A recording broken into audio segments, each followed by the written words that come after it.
I welcome you to my channel, The Outlier. In this particular video, we will be seeing how to construct a means plot. A means plot acts like a very, very powerful and a very, very easy to understand exploratory data analysis tool. It tells you which category has a higher mean value and which category does not have a higher mean value. To do this, I'm going to use a data set which is called as grocery underscore 1 month. I'll just quickly open the data set, file, open data. I'm sure all of you are familiar with this particular option, file, open data. I'll just click on the fourth file, which is grocery underscore 1month.sap. I'll choose the option open.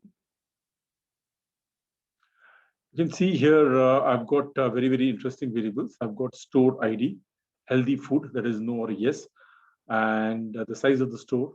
What does the organization emphasize? That is, do they emphasize deli products? They don't emphasize any other products as well. And sometimes they may emphasize produce, sometimes they may emphasize bakery items and such things. Customer ID, I can't use customer ID, but I can use the variable gender. Who is the customer shopping for? Is he shopping for himself or is he shopping for family? Is he shopping for spouse? That's something which is interesting to look at. Nextly, we can also look at whether a person is shopping vegetarian food items or non-vegetarian food items. Let me scroll to the right side. What you see is shopping style of variable, right? You can see sometimes people buy bi-weekly, that is twice a week, and they purchase in bulk.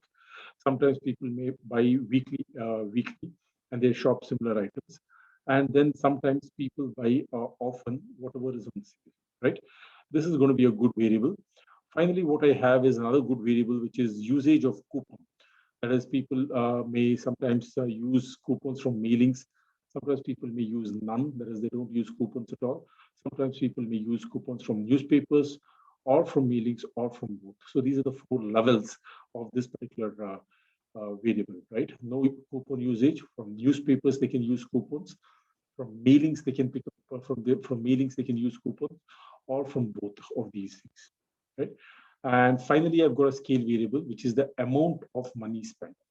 $416 is approximately the amount the first customer spends. 383 is the dollar amount that the second customer spends. 577 is the dollar amount that the third customer spends. 436, 341, it goes on. Let me just look at the sample size. It's approximately 351. So 351 is a good data set for me to sort of show you a few analysis here. Now, for this particular option, I will not be choosing the graphs menu. What I'll do is I'll just directly go to the analyze menu. What you see from the top is top fifth option is compare means. Right? You have the reports option here, descriptive statistics, Bayesian statistics, tables, and compare means here. I'll stop at compare means. Now, once I get into this, you see a whole lot of options. I suggest you you ignore all these options and choose the last of the options, which is one-way ANOVA. Right? Let me click on one-way ANOVA. I'm not going to be doing one-way ANOVA as part of this particular episode. My goal is to just show a high-level means plot. Right? One-way ANOVA is for another day, wherein I'll be speaking about one-way ANOVA and the data considerations for it. Now, in the dependent list, you can choose a scale variable. The only scale variable that is present in the entire data set is amount of money spent. Please click on this. You need a factor variable.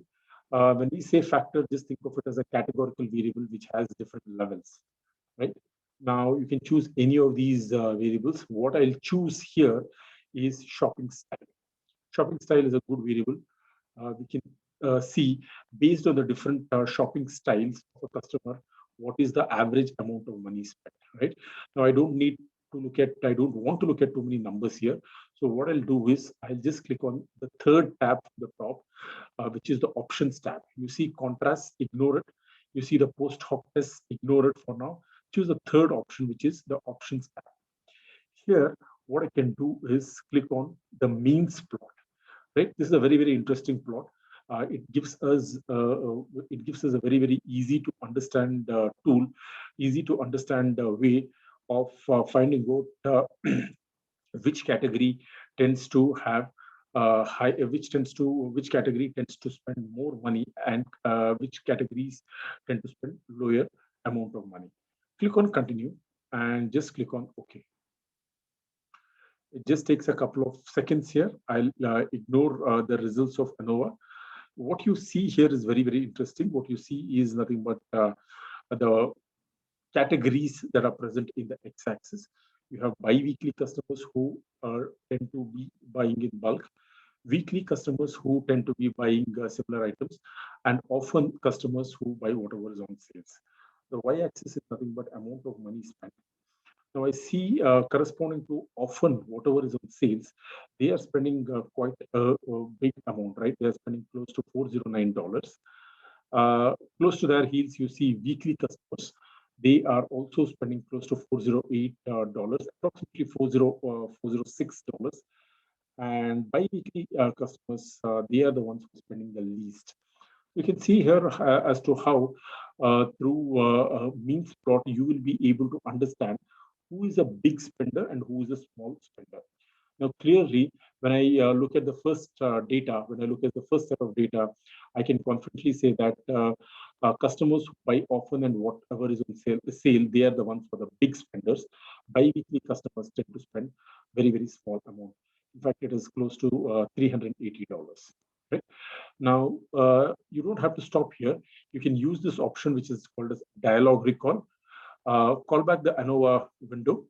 Now, within this window, what you can do is you have the variable shopping style. Let's just push this out. There is another interesting variable, which is usage of coupon. Let me choose this as the factor variable.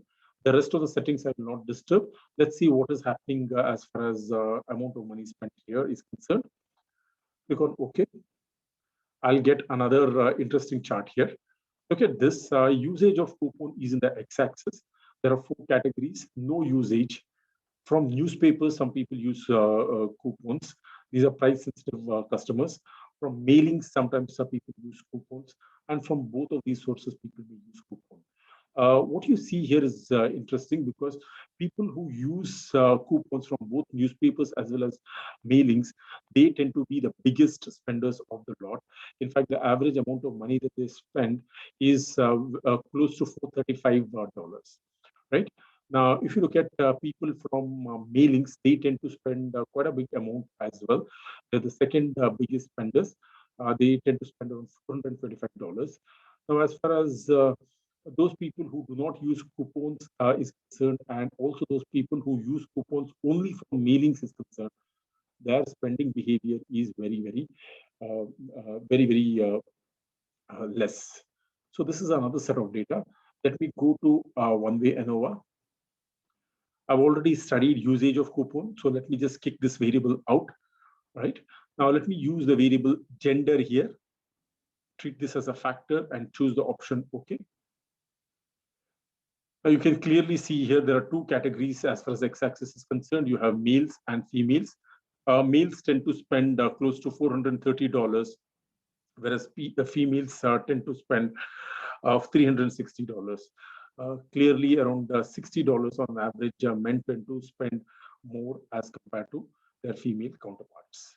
Right. So this is 3 simple charts which basically tell you what is happening as far as the spending pattern is concerned. I'll just open the dialog recall once again. Instead of choosing gender, I'll choose some other variable here. I've got size of the store here, right? Size of the store is a good variable. So we just choose this as a factor and click on the option OK. Now you can see here there are small stores here. You have medium-sized stores and large-sized stores. Very interestingly, smaller the size of the store, bigger the amount of money spent. They're spending in excess of $420. Medium-sized stores, customers who visit medium-sized stores, they are spending less than $410. And customers who visit large stores, they tend to be customers who spend the least amount of money, which is close to $480. My apologies, this is $380. Large big customers who frequent large size stores spend close to 380. And very, very interestingly, customers who frequently visit small-sized stores, they tend to be bigger spenders. One last graph here. Now, as you can see here, I am entering a categorical variable here, and you can enter any number of scale variables as far as the dependent list goes. Now, healthy food, I'll choose as the factor variable here. So in your data, if you have a lot of categorical variables, and you have one scale variable whose uh, whose dimensions you're interested to study, you can use means plot. It is a great tool to do exploratory data analysis. Let me just click on OK.